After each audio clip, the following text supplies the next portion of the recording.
반갑습니다. 먼저 지난 시간에 학개서 1장을 통하여 하나님의 말씀을 들었습니다. 먼저 지난 시간에 나눈 말씀을 간략하게 살펴보고 오늘 본문을 통해 말씀하시는 하나님의 음성을 듣고자 합니다. 우리 지난 시간에 살펴봤던 대로 바벨론 제국에 의해서 3번에 걸쳐 침공을 받았던 이스라엘은 결국에 멸망을 하게 되죠. 비참한 멸망이었습니다. 왕의 2눈이 뽑혀서 사슬에 묶여서 바벨론으로 끌려가는, 수많은 백성, 대부분의 백성이 다 포로로 끌려가는 비참한 그런 멸망을 당했습니다. 그리고 바벨론에 포로로 간 그들은 70년간을 종살이, 노예살이를 하게 돼요. 얼마나 힘들었겠어요. 그런데 기가 막힌 일이 나요. 이스라엘을 멸망시켰던 바벨론 제국이 어느 날 급부상한 페르시아 제국에 의해서 갑자기 망해버리는 거예요. 그리고 그 페르시아 제국의 왕이었던 고레스가 인류 역사상 한 번도 없던 칙령을 반포합니다. 바로 바벨론의 포로 생활을 하고 있는 이스라엘 백성들을 본국 이스라엘로 돌아가서 하나님의 성전을 건축하라는 참 놀라운 그런 칙령을 발표해요. 전적인 하나님의 역사, 하나님의 개입하심으로 말미암았습니다. 그래서 이스라엘 백성들은 약 5만여 명의 백성들이 1차로 이스라엘 예루살렘으로 돌아가요. 예루살렘으로 돌아갈 때 얼마나 감격이 됐겠어요. 종살이 하다가 자유함을 얻어 하나님의 땅 이스라엘로 가서 성전을 건축할 푸른 꿈을 꾸고 기뻐하면서 올라가지 않았겠어요. 그리고 그들의 꿈대로 성전 건축을 위해 삽을 들고 시작을 합니다. 그런데 거기에 도착해 있던 도착민들이 결사적으로 반대를 합니다. 너무 반대가 심하다 보니까 또 지금 여러 가지 농토라든가 모든 게 다 황폐해져 있고 다 산이 돼 있고 집도 다 부서져 있어서 아이고, 조금 뒤에 저들이 자꾸 저렇게 반대하니 조금 뒤에 성전 건축하고 우선 집이라도 제대로 짓고 땅이라도 제대로 일구어서 살만한 다음에, 아니 안 짓겠다는 게 아니에요. 성전 건축을 포기한 게 아닙니다. 지금 지으면 너무 힘들고 또 제대로 지을 수도 없어. 그러니까 좀 기다렸다가 먹고 살만한 다음에 좀 허리가 펴고 난 다음에 그때 지으면 더 좋잖아. 그게 논리적으로 사람들에게 설득이 되는 거예요. 일리가 있는 말이죠. 아마 그때 여러분도 계셨다면 아마 그 말에 다 동조를 했을지도 몰라요. 왜?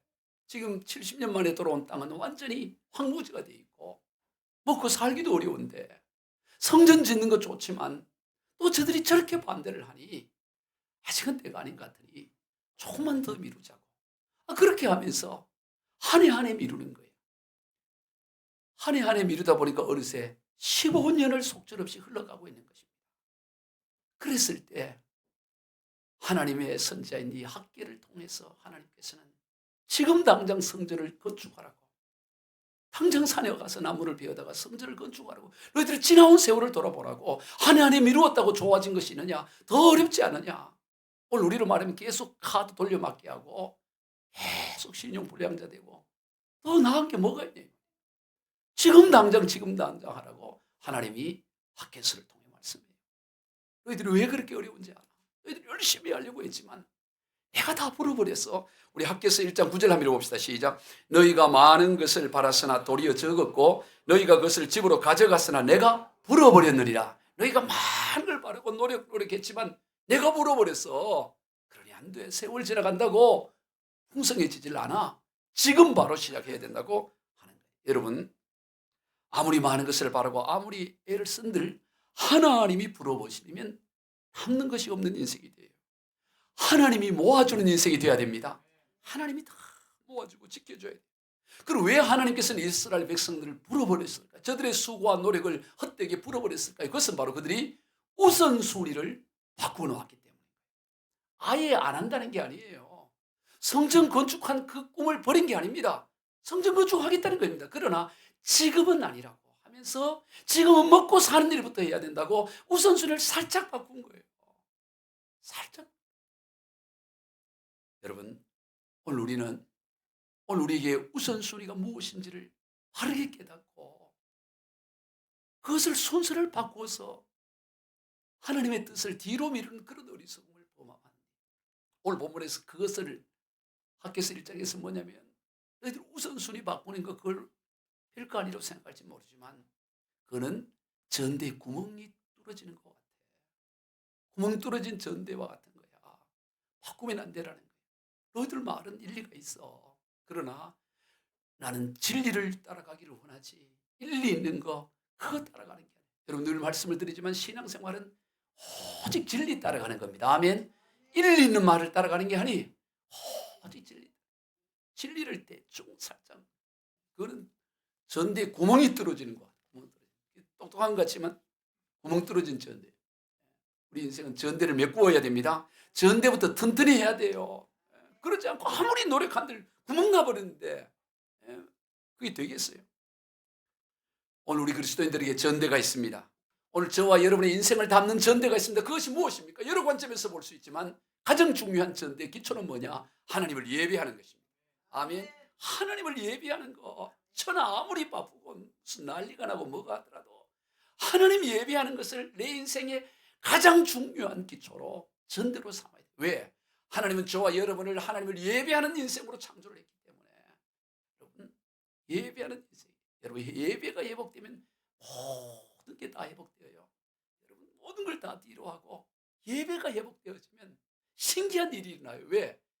예배하는 존재로. 여러분 여기에 식물들도 보면 물을 안 주면 시들어 있어요. 시들어 있어. 점점 말라간다고. 그런데 물을 주고 나면 이게 다 물 좋다고 이렇게 막 살아나. 왜? 식물은 물을 먹도록 되어 있기 때문에 물을 주면 그게 어떻게 그렇게 물이 어떻게 해서 그렇게 파릇파릇 살아나는지 신기할 정도인 거예요. 마찬가지입니다. 오늘 우리 인생이 아무리 병들고 지치고 피곤하고 상하고 망하고 부도나고 별난 인생이 있더라도 예배가 회복되는 순간 다 회복되는 역사가 있을 줄로 믿습니다. 왜? 우리 인생을 하나님은 예배하는 존재. 그래서 여러분 예배에 목숨을 걸어야 돼요. 여러분 예배를 시시하게 여기면 안 됩니다. 예배에 목숨 걸고. 왜? 예배하는 인생. 여러분 명품 인생이 어떤 인생이냐? 예배 드리는 인생이 명품 인생이에요. 예배하는 인생이 명품 인생이에요. 뭐 좋은 코트 입는다고 명품이 아니에요. 하나님께 예배해야 돼요. 왜? 우리 인생을 하나님 예배하는 존재로.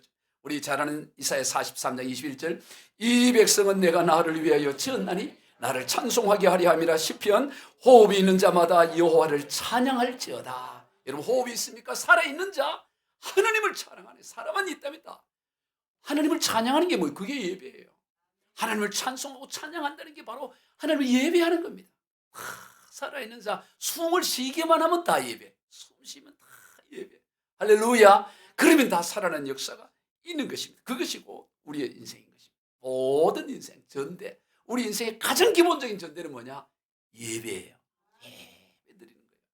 17세기 중반에 6년에 걸쳐서 당시 최고의 영국과 세계 최고의 신학자들이 모여서 심도 깊게 이 신학의 교리를 정리한 게 있습니다. 그게 뭐냐면 웨스트민스터 신앙 고백이라는 거예요. 웨스트민스터 신앙 고백이 17세기 중반에 1600년대 중반에 이 세워진데 무려 6년에 걸쳐서 세우는데 어떤 식으로 신학의 교리를 정리해. 그 당시에는 영국이 세계의 신학을 다 이끌어가잖아요. 그때 문답으로 쉽게 질문하고 답하는 것으로 신학의 교리를 정리해요. 묻고 답하는 것으로. 그런데 그 첫 번째 질문이 뭐냐면은 바로 사람의 제일 되는 목적이 무엇입니까? 이게 질문이에요. 제가 사람의 제일 되는 목적이 무엇입니까? 그러면 여러분은 답을 하셔야 돼요. 사람의 제일 되는 목적이 무엇입니까?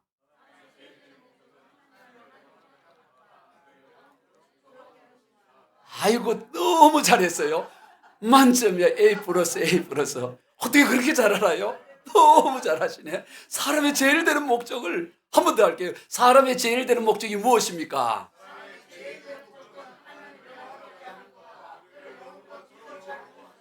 아멘. 예. 참 잘했어요.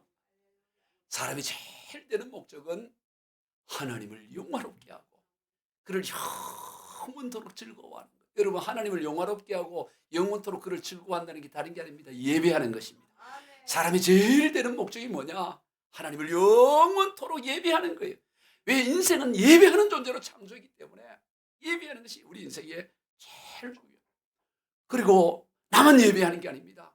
사람의 제일 되는 목적을 이루지 못하고 살아가는 세상에 얼마나 많은 사람이 있어요.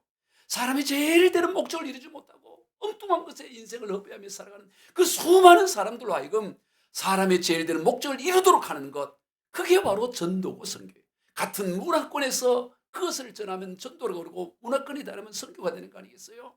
이것이 우리 인생의 가장 본질적인 사명인 것입니다. 그래서 마가복음 16장 15절 시작.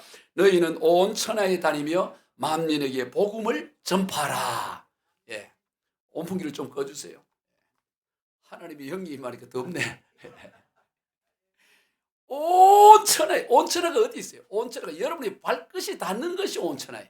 지구는 둥그니까 돌고 도면 그거가 온천하예요. 오천, 네가 발끝이 어디에 있든지 만민, 잘나고 못나고 모든 사람, 나이 많고 만민에게 복음을 전하는데 그 복음이 뭐예요? 인간의 제일 되는 목적을 이루도록 하는 거예요. 나만 제일 되는 목적을 이루는 인생이 아니라 다른 인생들로 하여금도 인생의 사람이 제일 되는 목적을 이루도록 하는 거, 이것이 우리 인생의 가장 기본적인 전대인 줄로 믿습니다. 이걸 튼튼히 해야 돼요.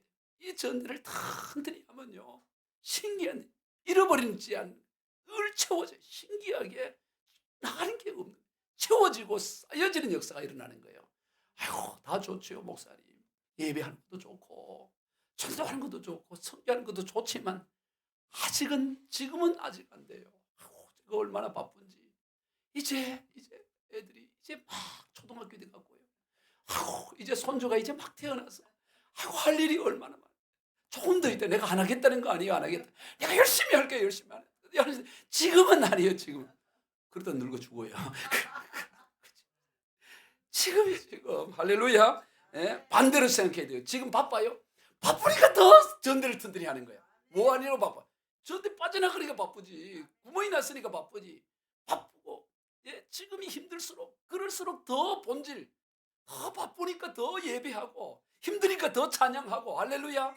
반대로 생각해야 된다고. 반대로. 예? 아기가 어리니까 어릴 때부터 신앙을 더 심어주고 더 신실한 기도를 해야 되고, 어? 우선순위를 바르게 해야 되는 것입니다. 우리말에도 그런 말 있잖아요. 아무리 급해도 바늘 허리에 실을 끼어 쓰지 못한다, 이런 말이 있잖아요. 아무리 바빠도 바늘 허리에 묶어갖고는 옷을 꿰매지를 못하지. 이 나이가 한 60이 가까이 되니까 바늘 구멍에 이게 실 넣기가 힘들어요. 자꾸 옆으로 삐덕. 그래서 돋보기로 안경 벗고 그런 시간이 걸리잖아요.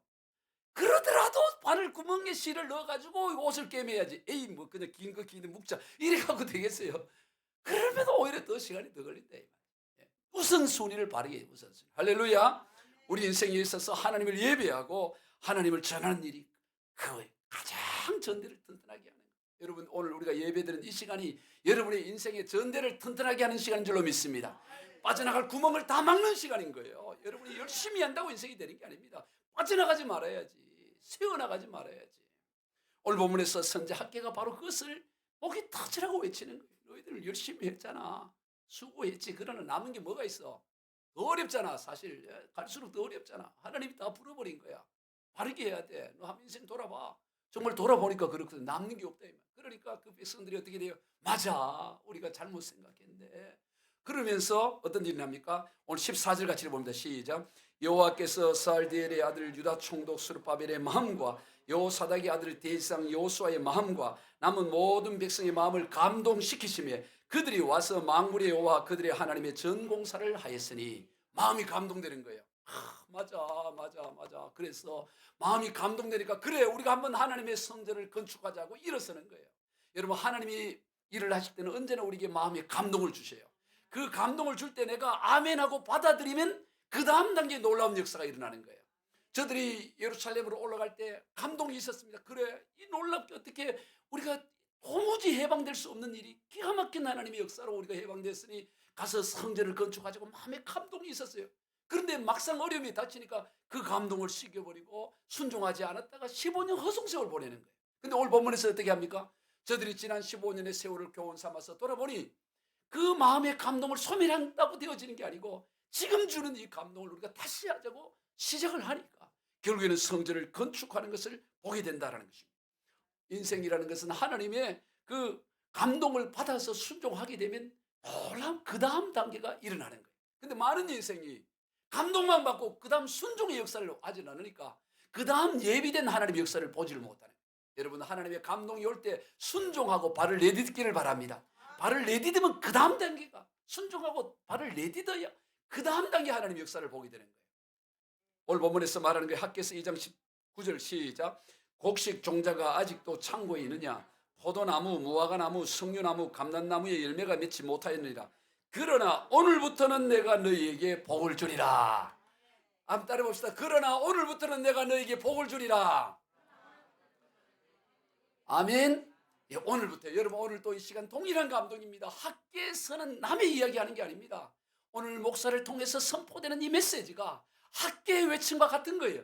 여러분이 그 학계의 외침을 듣는 백성들이 감동을 받았을 때, 순종하여 나갔을 때 위대한 역사, 성전 제2의 성전을 건축했던 것처럼 여러분의 인생도 감동을 받고 순종하여 나가면 그런 역사가 나타날 줄로 믿습니다. 하나님이 말씀하는 거예요. 그러나 너희들 지금까지 남는 게 없었잖아. 구멍 뚫어진 전대 같은 인생이었는데, 그러나 이제부터는 달라져. 그러나 오늘부터는 내가 너에게 복을 주리라.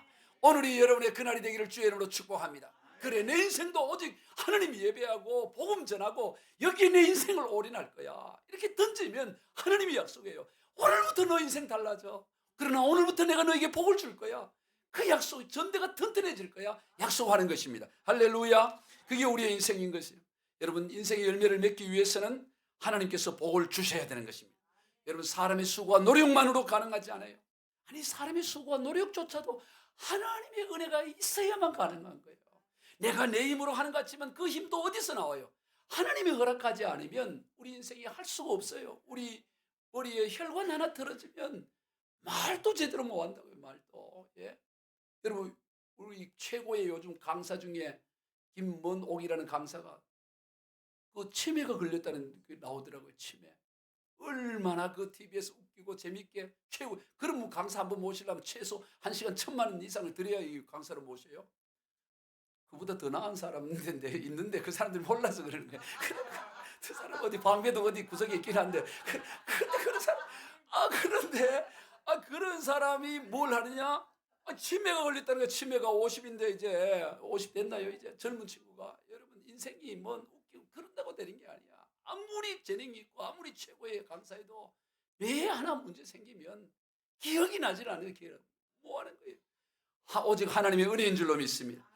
우리의 수고와 노력에 우리 인생이 달린 게 아니에요. 하나님의 은혜가 아니면, 하나님이 우리 인생 지켜주지 않으면 한시도 살 수 없는 게 우리의 인생인 거예요.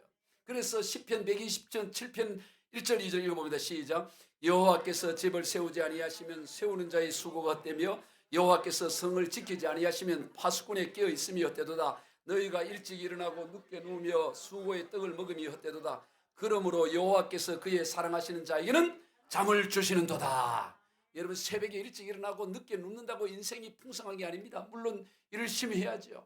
열심히 해야 되지만, 그러나 우리가 단잠을 자고 편히 있을지라도 하나님이 우리를 지켜주시고 보호해 주시면 풍성한 열매를 맺는 줄로 믿습니다.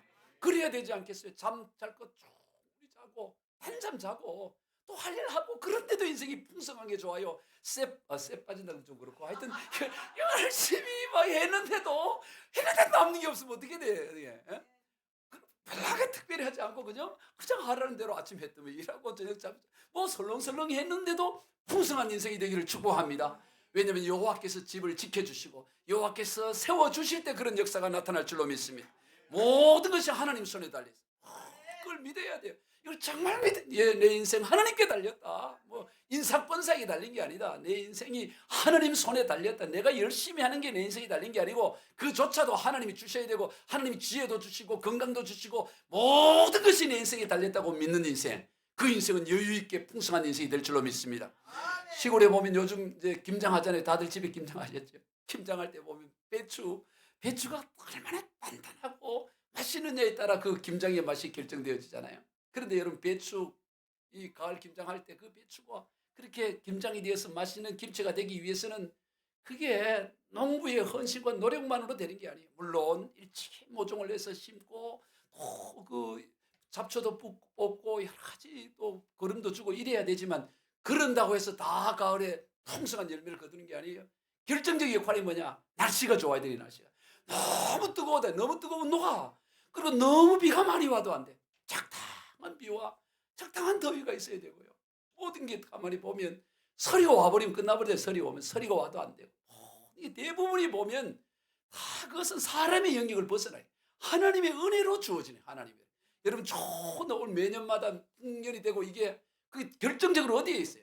다 날씨와 그 모든 하나님의 은혜 때문에 이 풍년이 되기도 하고 때로는 어려움 당하기도 하고 그런 거죠. 그러므로 오늘 우리 이 배추 하나도 그러할진데 가을에 먹는 김장 배추도 그럴진데 하물며 저와 여러분의 인생이 오직하겠어요? 오늘 저와 여러분의 인생도 하나님 손에 달려있는 줄로 믿습니다. 그러지 않으려면 여기 왜 와 앉아 있겠습니까? 다 우리 인생이 하나님께 달려있습니다. 그게 믿음이에요. 이런 이야기가 있어요. 어느 나라의 왕이 뭐든지 새롭고 희귀한 거 이것만 너무 좋아하는데 한 번은 수라상에 밥을 먹는데 너무 맛있는 거야. 이 식사가 너무 처음 먹는 맛이 너무 좋아서 요리사를 불러서 상을 주려고 요리사를 불렀어요. 이렇게 맛있는 걸 어떻게 이렇게 맛있게 했냐? 내가 너에게 상을 내려주겠다. 큰 상을 주겠다 그랬더니 이 요리사가 전하 저 때문에 된 게 아닙니다. 저는 그냥 제 솜씨의 결정이 아니고 야채 장수가 좋은 재료를 이게 줘서 재료가 좋아서 그래. 재료가 여러분 사실 재료가 중요하잖아요. 좋은 재료. 그래 그 야채 장수를 그러면 상을 줘야 돼. 야채 장수 불러. 야채 장수에게 상을 주려고 그랬더니 야채 장수가 아닙니다. 저는 한 게 없어요. 저는 한 게. 제가 이렇게 한 거는 그저 야채를 대는 농부가 좋은 거를 이렇게 제공을 해가지고 그래갖고 제가 이렇게 궁궐에 바쳐서 이제 그래? 그럼 농부를 불러. 농부를 불러.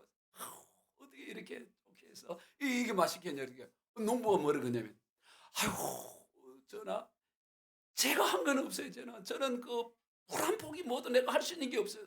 오직 하나님께서 좋은 날씨와 햇빛을 매겨 다 이래가지고 그래가지고 이렇게 제가 농사를 지었습니다. 그래갖고 이 왕이 그러느냐 그러면 하나님께 그 감사를 해라고 하나님을 예배하고 찬송하고 그래 뭐 필요한 게 있냐? 내곡동에 교회를 세웠으면 좋겠다. 내곡동에 교회도 세우고 그래 해서 왕도 아들 딸 많이 놓고 오래오래 행복하게 잘 살았다는 얘기가 있어요. 여러분 오늘 우리 인생이 뭐냐? 오늘 우리 인생이 내가 몰래서 된 것 같지만 그 배후에 들어가 보면 전적인 하나님의 은혜인 줄로 믿습니다. 그러므로 자랑할 것이 없어요. 다 감사할 것밖에. 하나님의 것이니까. 오늘 보면 8절 읽어봅니다. 시작.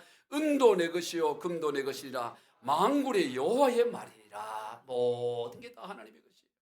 우리는 다만 하나님의 것을 가지고 하나님을 위해 사용할 뿐이에요. 그런데 하나님은 그걸 기뻐해요.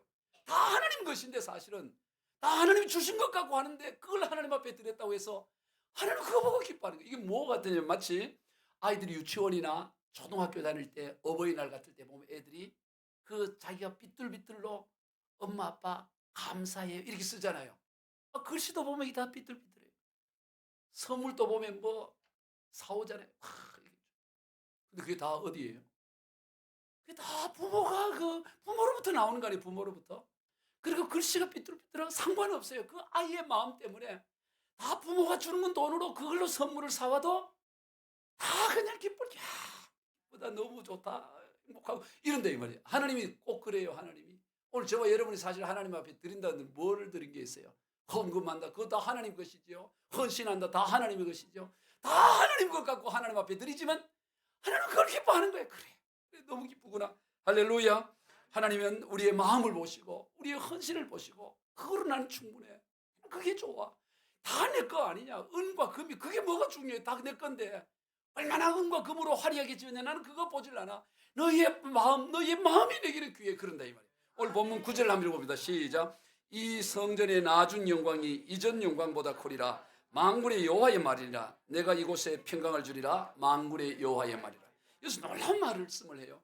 이 성전의 나중 영광이 이전 영광보다 크리라. 자, 한번 따라해 봅시다. 나중 영광이 이전 영광보다 크리라.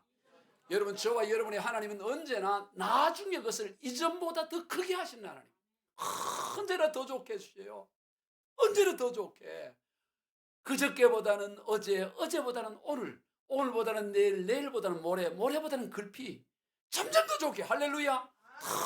더 좋게. 제가 오늘 또 이 예배를 위해 이 교회로 오면서 하나님, 지난주보다 더 풍성하게 주실 하나님을 기대합니다. 하나님은 언제나 더 좋은 걸 주시니까 오늘도 더 큰 은혜, 더 좋은 은혜를 부어주실 줄로 믿습니다. 그 기대감을 갖고 오는 거예요. 할렐루야. 하나님은 언제나 나중 영광이 이전 영광보다 크게 해요. 언제나 더 좋게 하셔요. 더 좋게. 아멘. 지금이 좋지만 내일 더 좋습니다. 내일도 좋지만 모레는 더 좋아요. 모레도 좋지만 더 저모레, 그걸 뭐라 그러죠? 글피는 더 좋아. 점점 더 좋아.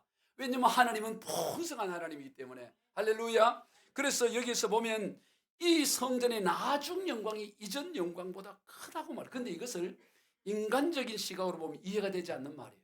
말이 안 되는 얘기예요. 아니 지금 막 짓기 시작한 이 성전이 어떻게 이전에 지은 성전은 솔로몬의 성전입니다. 솔로몬의 성전보다 더 영광이 크다고 말할 수 있어요. 이건 비교가 될 수 없는 상황이에요. 이전의 성전은 이 솔로몬 시대에 화려하게 지은 성전, 지금 짓는 성전은 제2성전으로서 수룹바벨 성전, 솔로몬 성전과 스루바벨 성전은 비교 자체가 되지 않습니다. 왜냐?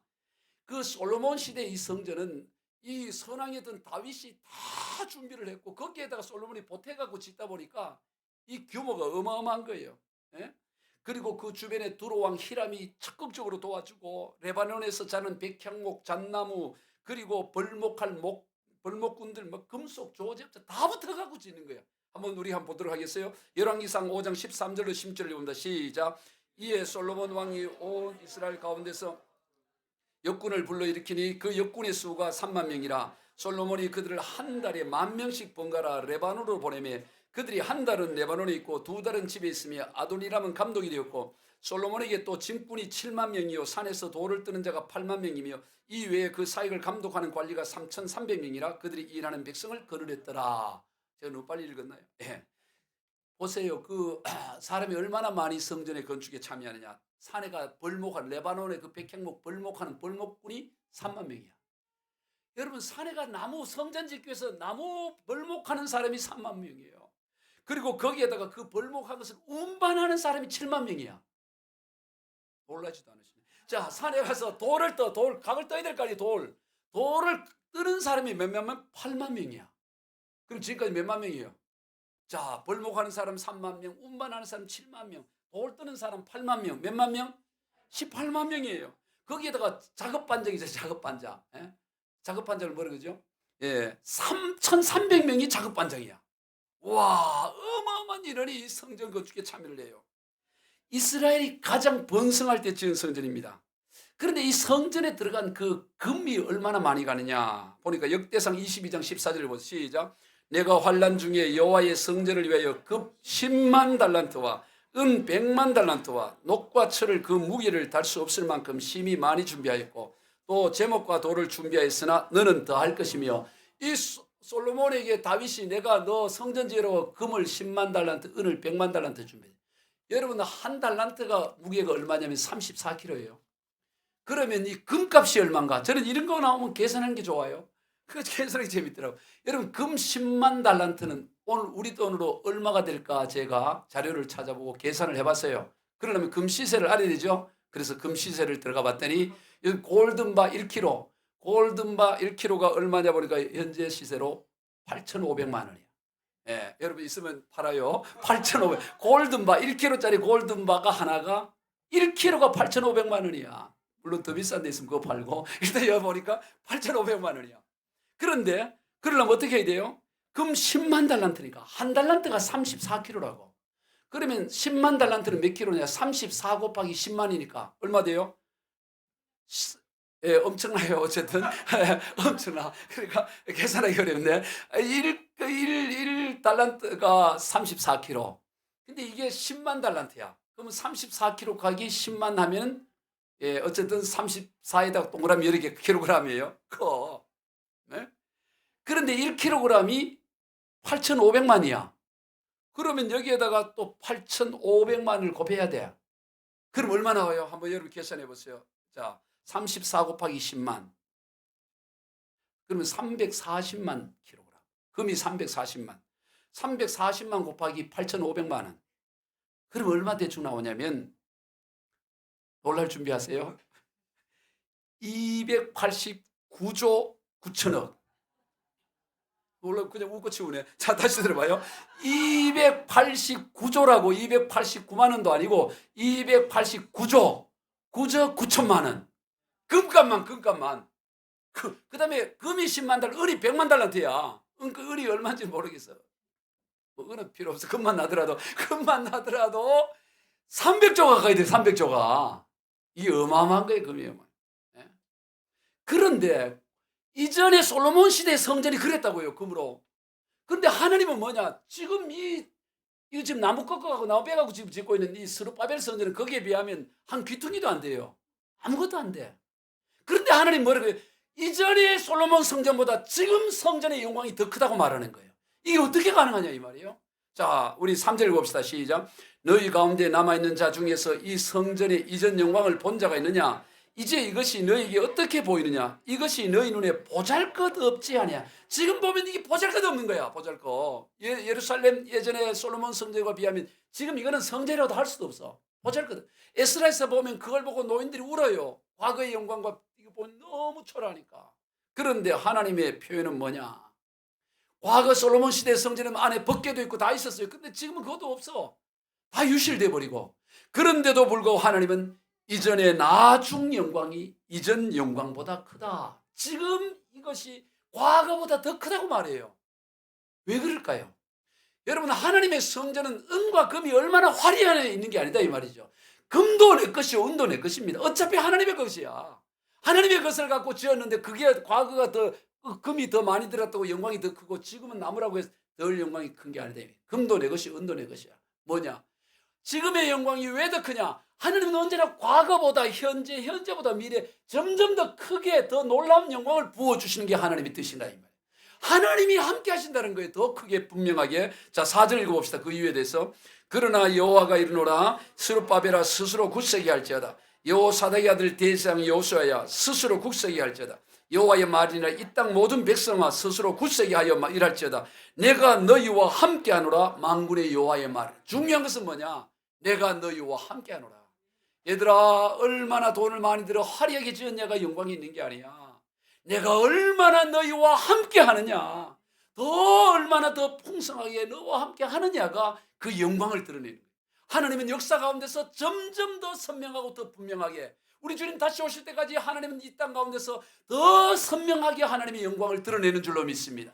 그러므로 과거의 영광보다 지금의 영광이, 지금의 영광보다 미래의 영광은 하나님은 점점 더 크게 하신다고 말씀하는 것입니다.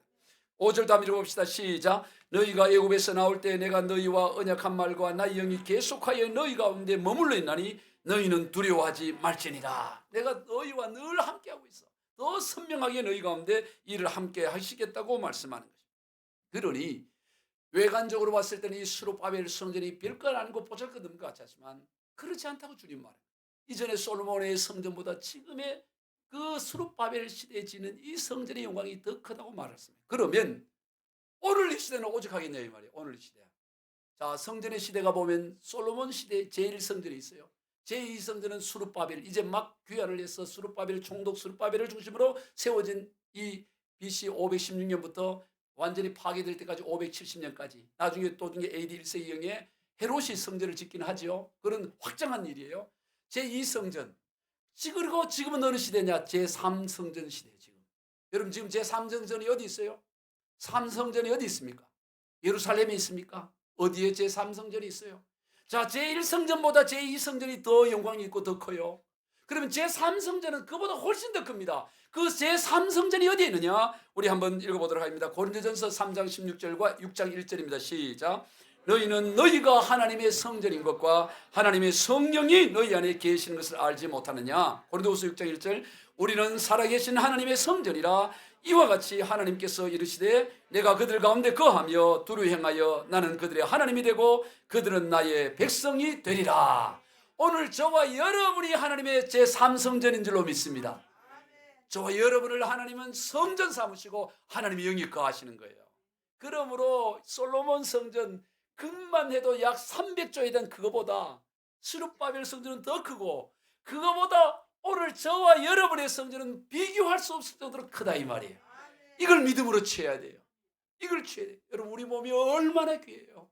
그런데 이 엄청난 이 성전이 우리의 몸인데 그까지 돈 몇 푼 때문에 그까지 돈 몇억 몇십만 원 몇백만 원 몇천만 원 그까지 그것 때문에 우리가 거기에 무릎을 꿇고 머리를 숙이는 인생이 되었어야 되겠어요.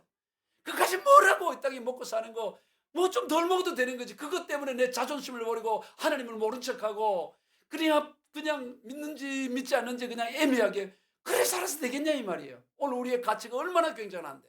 할렐루야. 우리 남양주 진접에 가면 왕숙천이라 내가 이 동네 사진 한번 보여주세요. 여기에 가면 왕숙천이라고 있는데 거기에 보면 왕잔의 난으로 함흥에 우리 함흥처사란 말 들었잖아요. 함흥처 가도 거기에 있던 그 태조 이성계를 무학대사가 한양으로 설득을 해서 그 태종이 한양의 왕으로 있을 때 데려와요. 그 함흥에서 한양까지 오다 보니까 중간에 이게 하룻밤 자면서 이렇게 오지 않겠어요?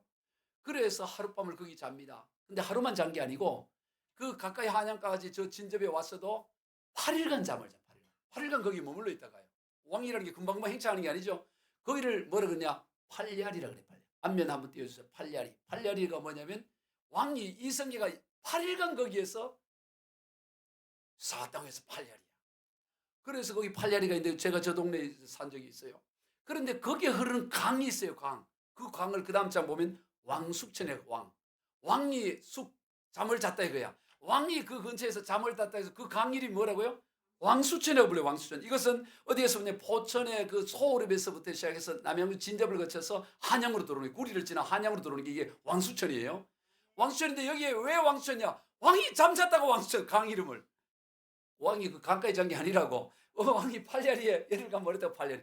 여러분 한 나라의 왕이 잠을 자도 동네 이름이 바뀌죠. 만약 왕이 7일 잤으면 뭐라 그랬을까? 7야리 되는 거야. 7야리. 5일 잤으면 5야리 되고.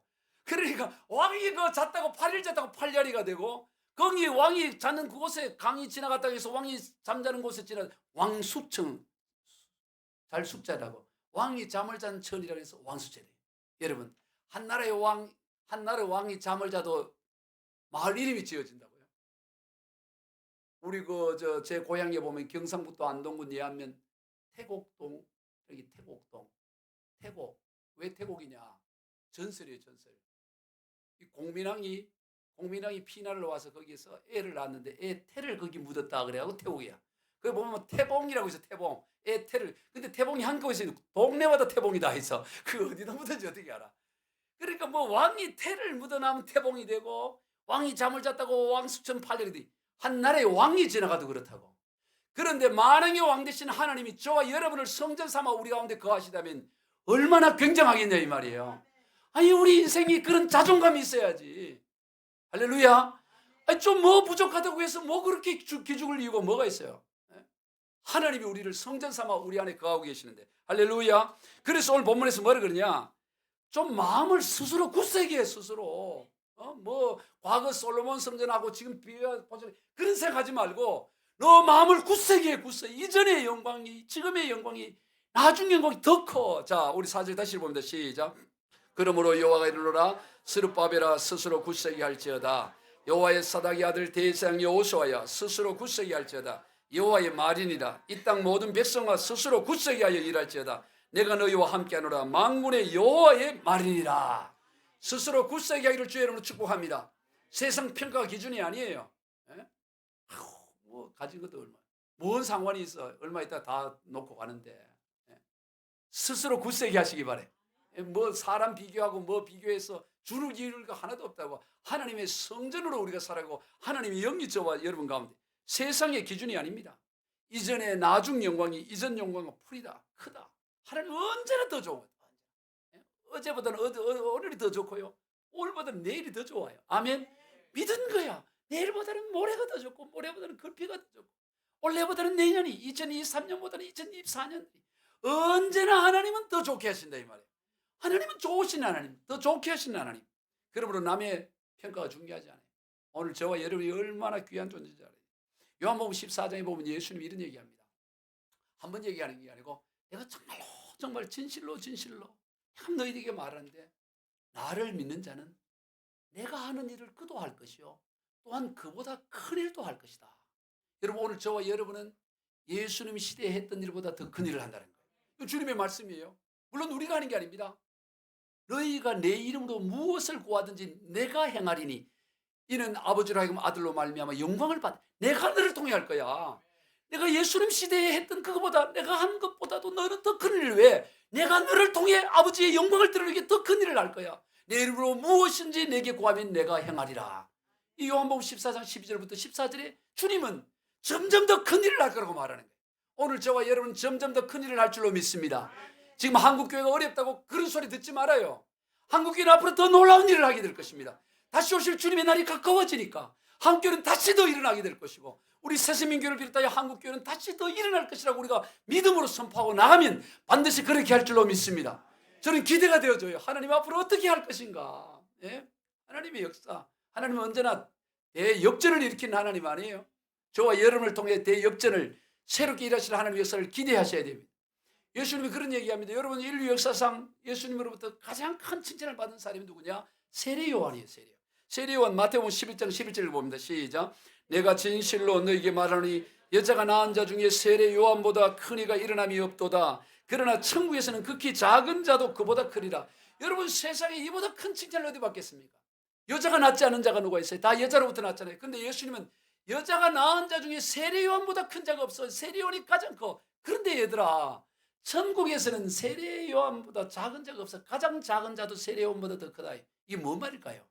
왜 세례 요한보다 더 큰 자가 없을까요? 아니 아브라함이 있잖아요. 그런데 아브라함도 세례 요한보다 크지 않다고 말합니다. 아니 모세, 엘리야 얼마나 굉장한 게라선 같은 인물이 있어요. 그런데 예수님의 평가는 그래도 세례 요한보다 안 커. 왜 그래요?